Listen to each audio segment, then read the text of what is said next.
नमस्कार दोस्तों, स्वागत है आपका मेरे चैनल आईटी कैरियर पे। दोस्तों, हमने लास्ट टाइम ये पढ़ा था कि हम किस तरह से एडमिन को लॉगिन करते हैं और पीएचपी के अंदर किस तरह से हम एडमिन की थीम को डाउनलोड करके और उसको कैसे इम्प्लीमेंट करते हैं और किस तरह से हम उसका बैकएंड तैयार करेंगे। और हमने ये भी देखा था कि हमने एडमिन को लॉगिन भी करा लिया था और उसका डैशबोर्ड भी हमने इंस्टॉल कर लिया था। तो दोस्तों, आज हम आगे बढ़ते हैं और जो लॉगिन की फंक्शनलिटी है उससे आगे लॉग आउट होता है और यूजर की लिस्टिंग होती है, वो सभी हम सीखेंगे। और किस तरह से हम फंक्शन बना के उसको कॉल कर सकते हैं, साथ में वो भी चीज़ें सीखेंगे। तो दोस्तों, आइए हम आगे बढ़ते हैं और कंटिन्यू करते हैं। तो दोस्तों, मैं सबसे पहले यहाँ पे ओपन करता हूँ अपने प्रोजेक्ट को। मैंने यहाँ पे लिखा लोकल होस्ट में माई फर्स्ट जगह और एडमिन लॉगिन। तो यहाँ पे दोस्तों ये मुझसे डिटेल पूछ रहा है, तो मैंने यहाँ पे admin@gmail.com और मेरा पासवर्ड डाल के साइन अप पे क्लिक किया। तो देखिए दोस्तों, यहाँ पे अपना एडमिन डैशबोर्ड ओपन हो जाता है। ठीक है दोस्तों, अब हम आगे बढ़ते हैं और यहाँ पे जो हमने फंक्शंस देख रहे हैं, यहाँ पे क्लिक करने पे सेटिंग भी आ रहा है, लॉग आउट भी आ रहा है। तो हम लॉग आउट कैसे करेंगे, किस तरह से हम इनके फंक्शन क्लास से बनाएंगे, और जो डैशबोर्ड में हमारी ये जो डिटेल्स आ रही है, यूजर्स की लिस्टिंग आ रही है, वो कैसे गेट करेंगे वो देखते हैं। मैं यहाँ पे अपना लोकल होस्ट भी ओपन कर लेता हूँ, php my admin।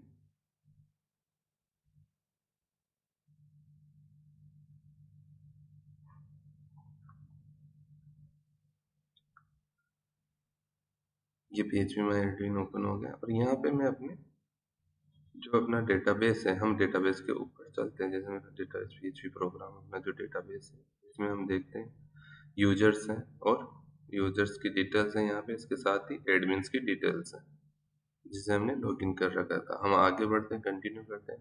अब हम खोलते हैं index.html, जो हमारी ये फाइल है जिसमें हमने भी रिडायरेक्शन दे रखा है इसको। हम यहाँ पे फोल्डर पे जाते हैं, फोल्डर पे जाके एडमिन पे जाते हैं।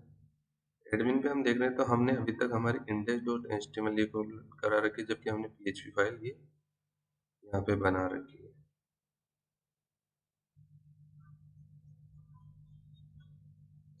हम यहाँ पे अपनी लॉगिन की फाइल पे चलते हैं।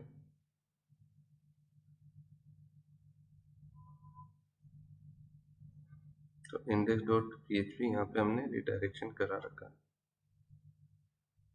ठीक है दोस्तों, आगे बढ़ते हैं और कंटिन्यू करते हैं इससे।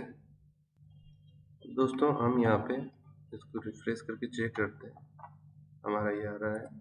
अब यहाँ पे मैं चलता हूँ अपनी index.php फाइल पे, ये मैंने ओपन कर लिए। साथ में करता हूँ login.php, ये हमने ओपन कर लिए। अब index.php पे दोस्तों हम देख रहे हैं, जैसे ये एडमिन का हमें नाम चेंज करना, हमारा प्रोजेक्ट है तो यहाँ से हम टाइटल चेंज कर देते हैं माई एडमिन के नाम से। यहाँ पे हम देखेंगे हमारा टाइटल भी चेंज हो जाएगा और यहाँ पे माई एडमिन आ रहा है। ठीक है दोस्तों, अब हम आगे बढ़ते हैं। यहाँ पे अपना लॉग आउट फंक्शन आ रहा है। यहाँ पे मैंने सर्च किया इसको लॉग आउट, तो हमें ये लॉग आउट, तो हमें ये पता चल रहा है कि जो लॉग आउट और सेटिंग्स आ रहे हैं क्लिक करने पे वो यहाँ से आ रहे हैं। ठीक है दोस्तों, अभी इसमें href दे देते हैं, हम लिंक दे देते हैं इसको।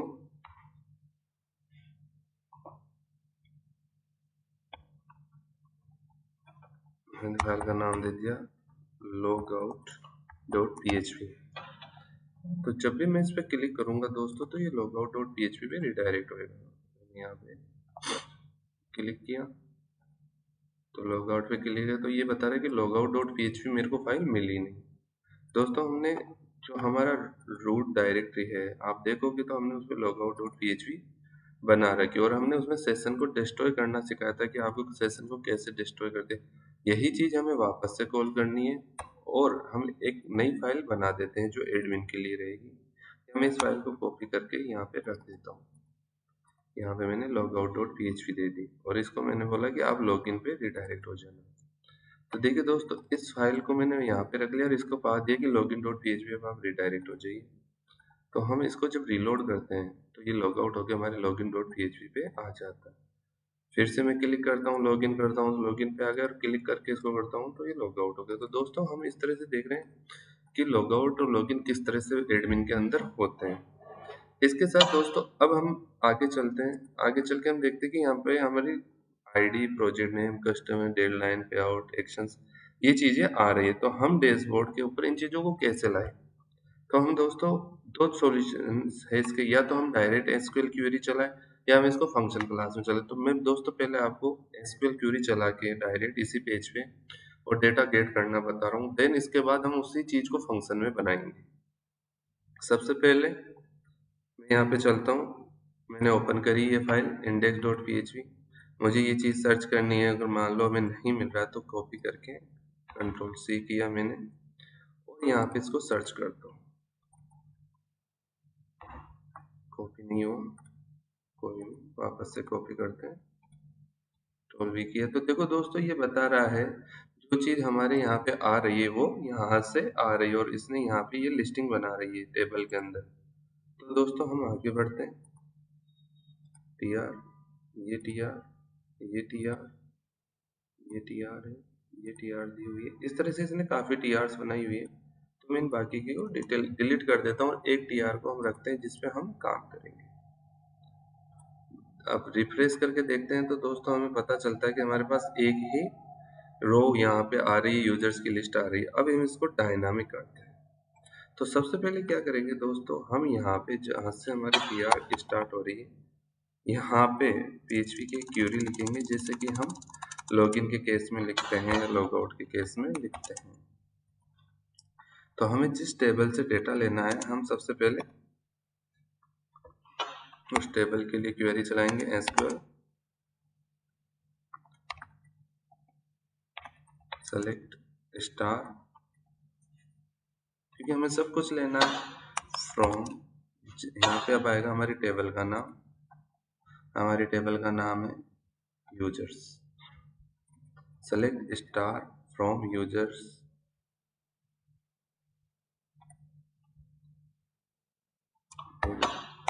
Order by ID.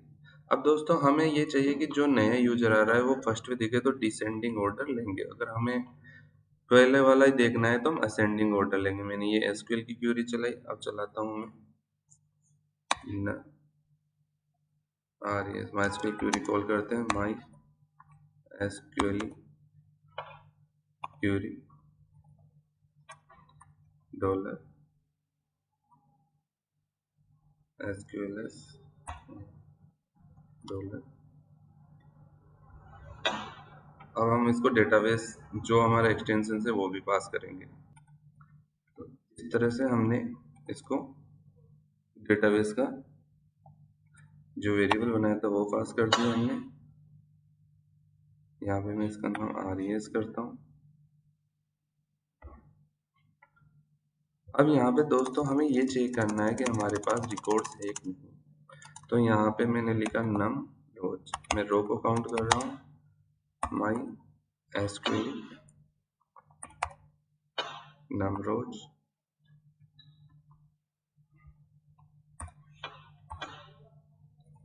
और इस पे दोस्तों हम हमारा वेरिएबल पास कर देंगे और यहाँ पे हम इको करा के देखेंगे कि हमारे पास कितने रिकॉर्ड्स आ रहे हैं।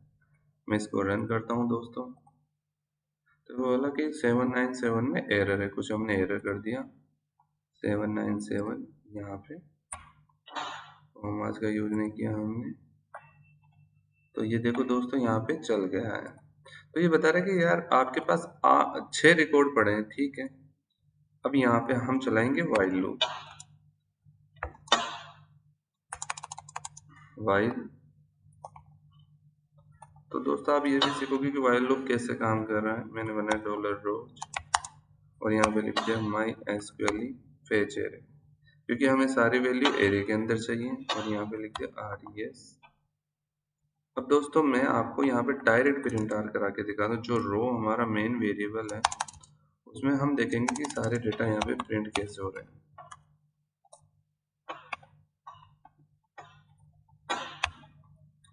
डॉलर रोज, और रोज लिखने के बाद अब हम इसको सेव करते हैं, रन कराते हैं। तो देखिए दोस्तों हमारे पास सारे रिकॉर्ड्स यहाँ पे डिस्प्ले हो रहे हैं। तो आप ये देख पाओगे कि हमें पहले रिकॉर्ड चेक करना होता है कि वाकई में उसमें रिकॉर्ड है कि नहीं। अगर हमारे पास रिकॉर्ड्स हैं तो हम आगे बढ़ते हैं। तो मैंने ये देखा कि जो मेरे पास रिकॉर्ड आया वो इसमें आ गया। अब मैं मेरी जो टीआर थी जिसमें हमारा एचटीएमएल बना उसको कट करूंगा, कट करके यहाँ पे पेस्ट करूंगा। तो मैं यहाँ पे पीएचपी को बंद करके वापस चालू कर देता हूँ ताकि मैं इजीली सिंटेक्स लिख पाऊँ जो एचटीएमएल से पीएचपी के साथ हो।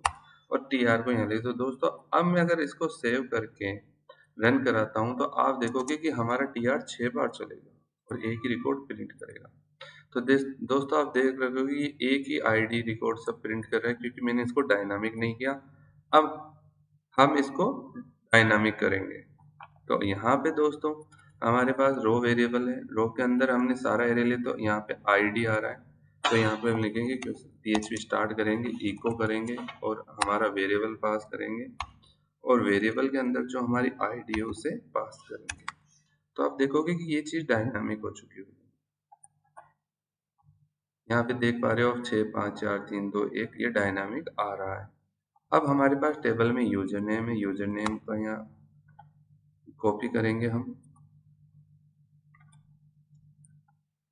और यहाँ पे कॉपी करके हम यूजर नेम को रखेंगे। ये मैंने यहाँ पे यूजर नेम रख दिया और बाकी का डिलीट कर देता हूँ मैं। और यहाँ पे भी हम यूजर नेम कर देंगे। यूजर नेम के बाद अपना फील्ड दूसरा है पासवर्ड, हमें नहीं दिखाने, हमें दिखानी ईमेल, या मान लो हमें पासवर्ड भी दिखाने तो हम दिखा सकते हैं। ईमेल को कॉपी किया हमने,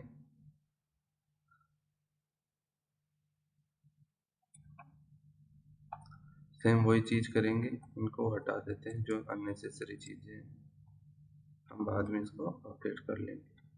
यहाँ पे देखा मैंने रख दिया email.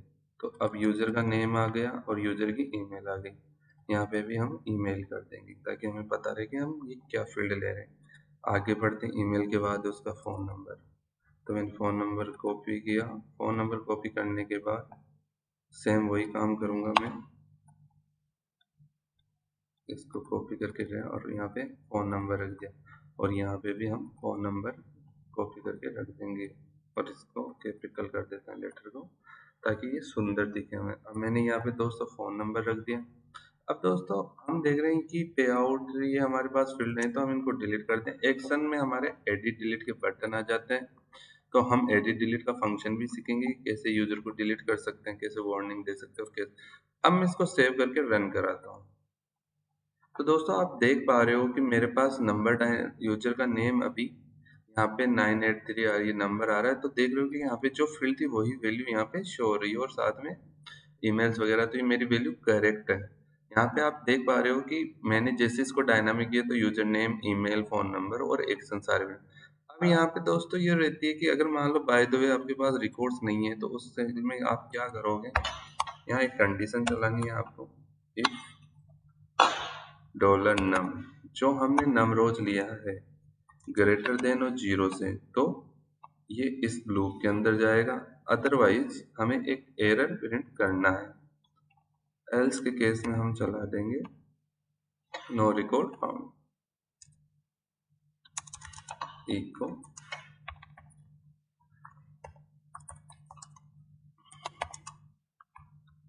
No records are match. तो हम दोस्तों ये यहाँ पे जब एरर दे दिया, हम देख लेते हैं क्या दिक्कत आई 824 में। यहाँ हमने इफ को बंद नहीं किया और इस वजह से एरर आ गई। अब हम देखते हैं इसको। तो दोस्तों हम देख रहे हैं कि अभी हमारे पास रिकॉर्ड है तो ये परफेक्टली चल रहा है। अब दोस्तों हमारा ये कि डिलीट और एडिट ये कैसे काम करेंगे, तो दोस्तों मैं आपको डिलीट का केस और बता देता हूँ और एडिट का हम नेक्स्ट पढ़ेंगे। तो यहाँ पे जो डिलीट का बटन आ रहा है, हमने यहाँ बटन रखा रखा है। तो दोस्तों यहाँ पे दो तरीके से डिलीट हो सकते हैं। एक तो हम जेएस के अंदर डिलीट को बताएं कि एजेक्स कैसे काम करती है और किस तरह से। दूसरा ऑप्शन है एडिट। अगर आप चाहते हो कि नहीं हम इसी पे काम करें, जैसे मैं बटन पे क्लिक कर रहा हूँ अभी, तो ये कुछ भी रिएक्शन नहीं कर रहा, कहीं पे भी नहीं जा रहा है। तो दोस्तों हम इसको डिलीट के फंक्शन को बनाते हैं और इसको भी सीखेंगे, एडिट के फंक्शन को बनाते हैं इसको। तो साथ में नेक्स्ट टॉपिक में हम पढ़ेंगे जेएस जेक्यूरी कैसे काम करती है, कैसे हम एजेक्स को यहाँ पे कॉल करेंगे, कैसे एक एनिमेशन के साथ डिलीट वगैरह यहाँ पे लगाएंगे। तो दोस्तों आज के टॉपिक में हमने देखा कि हमने लॉग आउट करना सीखा, जैसे मैं लॉग आउट करता हूँ लॉग आउट हो रहा है, और साथ में लॉग आउट करने के बाद लॉग इन किया तो हमने सीखा कि कैसे लूप चला के क्यूरी चला के सेम पेज में हम डेटा गेट कर सकते हैं डेटाबेस के साथ। दोस्तों आज का हमारा वीडियो यहीं तक था, और नेक्स्ट वीडियो में हम एजेक्स के साथ जेक्यूरी चलाएंगे और डिलीट और एडिट फंक्शनलिटी को सीखेंगे, और साथ ही हम इस एडमिन में आगे बढ़ेंगे कि हम किस तरह से और पेज क्रिएट कर सकते हैं, किस तरह से पेजिनेशंस लगा सकते हैं, किस तरह से पूरे एडमिन को हम मैनेज कर सकते हैं, और साथ ही में फंक्शन क्लास हम कैसे इसमें इम्प्लीमेंट कर सकते हैं। तो दोस्तों मुझे उम्मीद है कि आपको मेरा वीडियो काफ़ी पसंद आया होगा, और दोस्तों अगर आप मेरे चैनल पे नए हैं तो प्लीज़ मेरे चैनल को सब्सक्राइब करना ना भूलें, और दोस्तों कमेंट सेक्शन में कमेंट ज़रूर लिखें, और आशा करूँगा कि आप मेरे चैनल पे कंटिन्यू बने रहेंगे। धन्यवाद।